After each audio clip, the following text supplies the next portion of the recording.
अस्सलाम वालेकुम।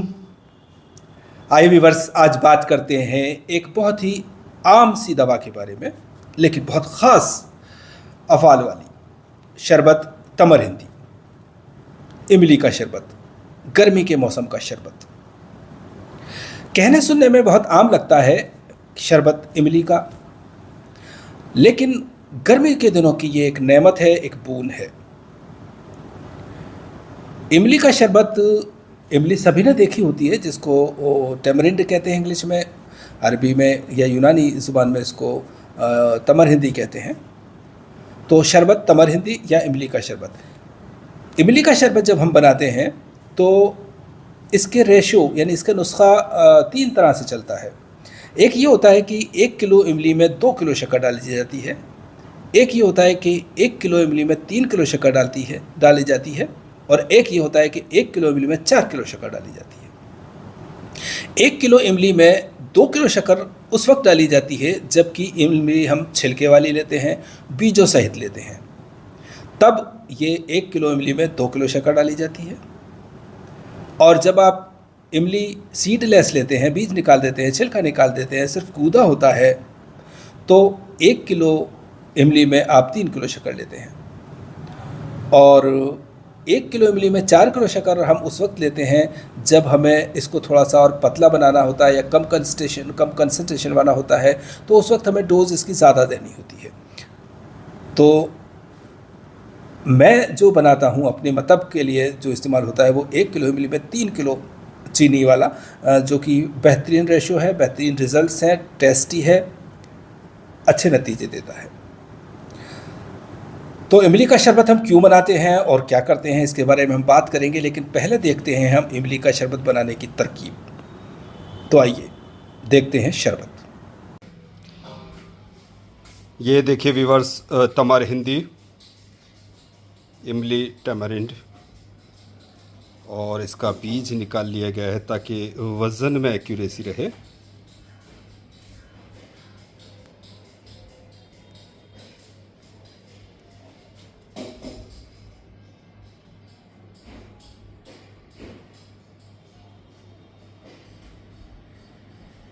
Quite juicy.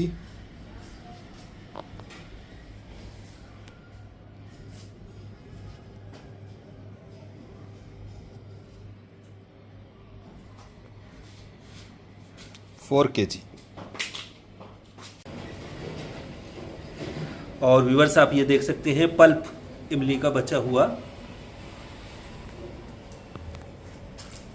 और ये इस तरह से हमने बारीक छलनियों से छानकर इसका जूस निकाला है। और बाकी जो हमने इसमें देखिए आप छान कर निकाल लिया है। तो इस तरह से ये शरबत तमर हिंदी। तो डियर व्यूअर्स, अभी आपने देखा इमली और इमली का शरबत बनाने की तरकीब। इमली चूँकि बड़े पीसेस में कंप्रेस्ड आती है, इसलिए इसको छोटे छोटे टुकड़े करके और पानी में भिगोना चाहिए और एक बार उबाल दिलाना चाहिए, गर्म करना चाहिए। उसके बाद 24 घंटे के लिए ढक के रख देते हैं। उसके बाद इसको मसल करके अच्छी तरह से और इसको बहुत ही बारीक कपड़े से छान करके इसका जूस निकाल लेते हैं, या बारीक बारीक जो छलनियाँ होती हैं उनसे छान करके और इसका जूस निकालते हैं। अगर इसमें पल्प रह जाएगा तो ये शरबत बाद में बहुत मोटा हो जाएगा, जिसको कि निकालना पीना थोड़ा सा मुश्किल होगा। इसलिए इसको बहुत अच्छी तरह से छानना चाहिए। फिर जब ये जूस छन जाता है तो पतीले में डाल करके और 1 किलो में 3 किलो चीनी के हिसाब से इसका शरबत, इसका क़वाम तैयार किया जाता है। बहरहाल ये एक प्रोसेस है जो सभी शरबत के साथ होता है। शरबत इमली गर्मियों का मौसम का एक बेहतरीन शरबत है, एक ज़रूरी शरबत है। घरों में भी रहना चाहिए और क्लिनिक में तो ख़ास तौर से रहना चाहिए, क्योंकि इस वक्त गर्मी का मौसम है और गर्मी में हर किसी को गर्मी लगने के चांसेस होते हैं, सफ़रा बढ़ने के चांसेस होते हैं, ख़ास तौर से उन लोगों में जिनका पहले से ही मिजाज सफ़रावी है। तो इस वक्त गर्मी इतनी ज़्यादा है कि बलगमी लोगों को भी गर्मी लग रही है, इसलिए आप थोड़ा इनको भी ज़रूरत पड़े तो इस्तेमाल करवा सकते हैं। लेकिन सफ़रावी लोगों के लिए एक ये ख़ास दवा है, प्रॉपर दवा है।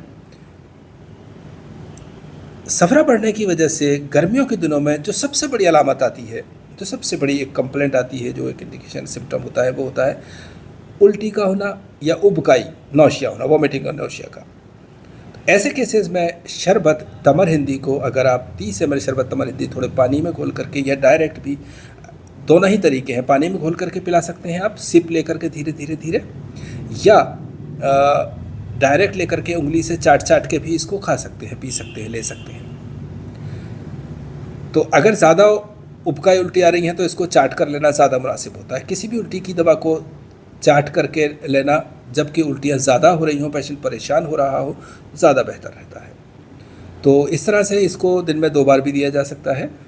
जब गर्मी लग जाती है, गर्मी का बुखार होता है, तो बाकी जो भी दवाएं गर्मी के बुखार के हिसाब से दी जाती हैं वो दी जाए, लेकिन शरबत तमर हिंदी भी शामिल किया जाए, चूँकि ये सफ़रा के जोश को तोड़ता है। एक जोश लफ्ज़ जो इस्तेमाल करेंगे ना, हिजान, जो गर्मी के दिनों में हो जाता है, तो उसको ये इनएक्टिव करता है, डाउन लाता है। इसलिए हर किसी नुस्खे के साथ शरबत तमर हिंदी का होना ज़रूरी है, क्योंकि लीवर में भी गर्मी बढ़ जाती है। और इसकी ख़ास बात यह है कि ये सफ़रा को बाहर निकालता है, जैसे कि फ़लासफ़ा सफ़रा को ख़त्म करता है, जिगर को तक़वियत देता है, लेकिन वो दस्त को रोकता है। ऐसी कंडीशन में जबकि दस्त हो रहे हों, उस वक्त हम गर्मी के बुखार में, गर्मी के मौसम में शरबत फ़ालसा देते हैं। ऐसे ही वक्त में जबकि पेशेंट को कब्ज़ हो रहा हो और गर्मी का, उल्टी का मन कर रहा हो, गर्मी का बुखार हो, प्यास लग रही हो, तो तब हम शरबत तमर हिंदी देते हैं। शरबत तमर हिंदी न सिर्फ मतली, उबकाई यानी कि नौशिया और वॉमिटिंग के लिए होता है, बल्कि ये मुक़व्वी मैदा भी है, यानी कि मैदा जो कि सफ़रा की ज़्यादती की वजह से, उसकी हिद्दत की वजह से कमज़ोर हो गया है, तब ये सफ़रा को ख़त्म कर देता है, तो मैदे को तक़वियत मिलती है, वो अपने ओरिजिनल फॉर्म में आता है। तो इस तरह से इमली का शरबत सिर्फ कब्ज़ दूर करने के लिए भी इस्तेमाल किया जा सकता है, गर्मी के बुखार में भी शामिल किया जा सकता है, नौशिया वोमिटिंग के लिए भी इस्तेमाल किया जा सकता है, मुक़व्वी मैदा के तौर पर इस्तेमाल किया जा सकता है, और जबकि कब्ज़ हो तब जो जॉन्डिस के केसेस होते हैं, पीलिया के जो केसेस होते हैं, उनमें भी इस्तेमाल किया जा सकता है। हालांकि उस वक्त दूसरी दवाएं भी, जैसे कि शरबत बसूरी है या और दूसरी जो भी शरबत इस काम के लिए होते हैं, वो सब भी इस्तेमाल किए जाते हैं। लेकिन फ़िलहाल गर्मी के मौसम में हर घर की ज़रूरत, हर क्लिनिक की ज़रूरत शरबत तमर हिंदी। तो आप भी बनाएं और इसको अपना मामूली मतलब बनाएं, और फिर देखिए बुखार ऐसे भी उतरता है, सब कुछ ठीक होता है, सब चलता है।